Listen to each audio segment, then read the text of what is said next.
Risk management is the quiet architecture beneath every profitable trading career, yet it is almost all learned last and paid for first. Most traders arrive believing that success is a function of finding better entries, sharper indicators, or faster information. Personal trading literature, however, tells a different story. It reveals that traders do not fail because they lack opportunity, but because they lack protection.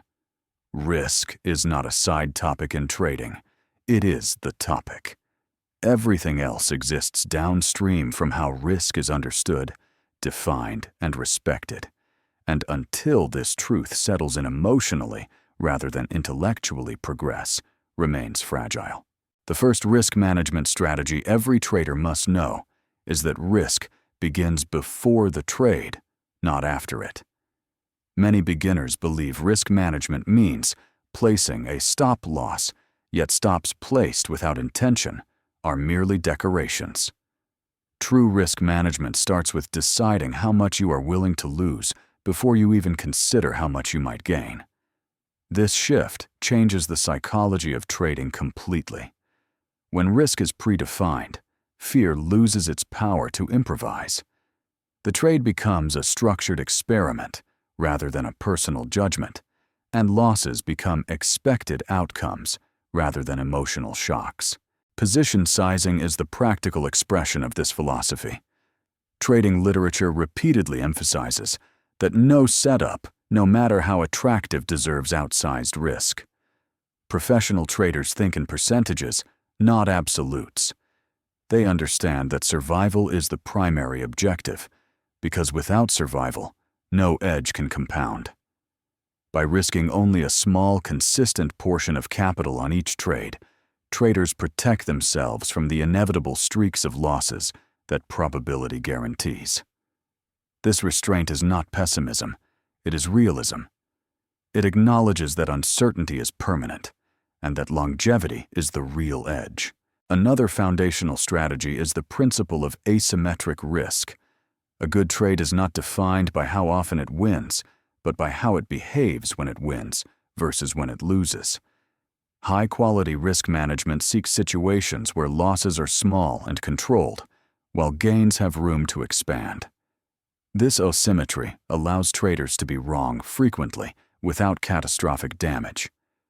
Many trading books stress that consistency emerges not from avoiding losses, but from preventing losses from becoming large. When downside is capped and upside is allowed to breathe, probability has space to work. Clear invalidation is inseparable from risk management. Every trade must have a point at which the original idea is proven wrong. This point is not arbitrary, it is structural. When traders enter positions without knowing exactly where they are wrong, they surrender control to hope. Hope is not a strategy. Defined invalidation restores agency. It allows traders to exit calmly without negotiation because the decision was already made before emotion entered the equation. This clarity is one of the most powerful psychological benefits of proper risk planning. Another essential risk management strategy is limiting total exposure. Many traders manage risk per trade, but ignore correlation risk stacking positions that effectively express the same idea. Trading literature warns that this creates hidden leverage. When multiple positions depend on the same market behavior, a single adverse move can damage the account far more than expected. Managing total exposure means understanding how trades interact, not just how they perform individually. It requires stepping back from individual charts and viewing the portfolio as a whole. Time-based risk is also often overlooked. Not all risk comes from price movement. Some comes from prolonged exposure. Trades that do not move as expected can drain attention, confidence, and discipline. Many professional traders include time stops exiting positions that fail to progress within a defined window. This strategy acknowledges that opportunity cost is real. Capital tied up in stagnant trades cannot be deployed elsewhere, and mental energy consumed by unresolved positions quietly erodes focus. One of the most difficult, but necessary risk management strategies is knowing when not to trade. Standing aside during unclear conditions is a form of risk control as powerful as any stop-loss. Trading literature consistently frames inactivity during low-quality environments as discipline, not passivity. Markets cycle through phases and edges weaken when conditions change. Risk management includes the humility to reduce participation when clarity fades, preserving capital for environments where probability improves. Finally, risk management extends beyond charts into the trader's internal state. Fatigue, emotional stress, and external pressure increase risk even when setups look clean. Experienced traders treat their mental condition as part of their risk model. They reduce size-shortened sessions or step away entirely when clarity is compromised. This self-awareness is not softness, it is professionalism. The market does not care why a mistake was made, only that it was made. Taken together, these strategies reveal a deeper truth echoed across trading literature. Risk management is not about avoiding loss, but about designing a process that makes loss survivable and informative. It transforms trading from a game of outcomes into a practice of decision quality. When risk is respected, confidence stabilizes, execution improves, and learning accelerates. And it is precisely at this point, when protection takes precedence over prediction and survival becomes more important than excitement, that trading begins to shift from a fragile pursuit into a sustainable craft, one where progress no longer depends on being right today, but on being able to continue tomorrow and the day after, with capital clarity and discipline intact. And it is at this moment that the role of risk management reveals itself, not as a constraint, but as the quiet force that makes every other skill usable in the first place. Because once survival becomes the priority, risk management stops being a checklist and starts becoming a way of thinking. This is where many traders misunderstand the role of risk, assuming that following a few rules is enough. In reality, risk management is a lens through which every decision is filtered. It influences when you trade how you trade, and just as importantly, when you choose not to trade. Trading literature written by professionals often describes this shift as the moment trading becomes calmer, not because markets are less volatile, but because the trader is no longer emotionally exposed to outcomes they cannot control. As this mindset deepens, consistency in risk becomes more important than consistency in results. Profitable traders accept that outcomes will fluctuate, but they do not allow risk to fluctuate without reason. A key advanced strategy is dynamic risk reduction during drawdowns. When results deteriorate, skilled traders automatically reduce size, not as punishment, but as information. Drawdowns signal that either conditions have changed or execution has slipped. Lowering risk buys time and emotional stability, allowing clarity to return before capital is seriously threatened.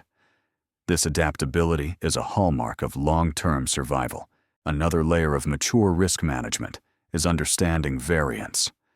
Many traders abandon sound strategies because they misinterpret normal losing streaks as failure. Trading literature emphasizes the importance of knowing your strategy's statistical profile. How many losses in a row are normal? What is the average drawdown? Without this context, traders react emotionally to perfectly ordinary outcomes. Risk management therefore includes education about your own system's behavior, so that discipline can be maintained when confidence is tested. Portfolio-level thinking also becomes more refined at this stage. Instead of viewing trades independently, the trader evaluates how risk is distributed across time, markets, and conditions. Exposure is balanced, not just to avoid correlation, but to manage emotional load. Too many open positions, even if individually small, can create cognitive overload. Professionals often limit the number of concurrent trades for this reason. Risk is not only financial, it is attentional. Protecting focus is part of protecting capital. Another advanced strategy is scenario planning. Before entering a trade, experienced traders mentally rehearse not just success, but failure. They consider how they will respond if price gaps, if liquidity dries up, or if execution is imperfect. This pre-commitment reduces panic when unexpected events occur. It does not eliminate surprises, but it prevents surprise from turning into chaos. Scenario planning transforms risk from an abstract threat into a set of manageable possibilities. Risk management also evolves to include profit protection without suffocation.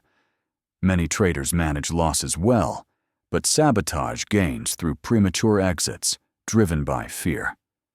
Advanced risk management balances protection with patience. Stops are trailed with logic rather than emotion. Partial exits are planned rather than improvised. The goal is not to capture every tick, but to allow favorable conditions to express themselves while still guarding against reversal. This balance is subtle and takes time to master. One of the final lessons emphasized in seasoned trading accounts is that risk management must remain simple. Complexity breeds confusion, and confusion erodes discipline. The most robust risk frameworks are often the most straightforward. Clear limits, consistent sizing, and predefined responses outperform elaborate systems that collapse under stress. Simplicity survives pressure because it leaves less room for interpretation when emotions are high. Ultimately, risk management is an expression of respect for uncertainty for capital, and for one's own psychological limits. It is not a defensive posture, but a strategic one. By defining risk clearly and consistently, traders free themselves to focus on execution rather than survival. This freedom is what allows learning to compound and edges to mature.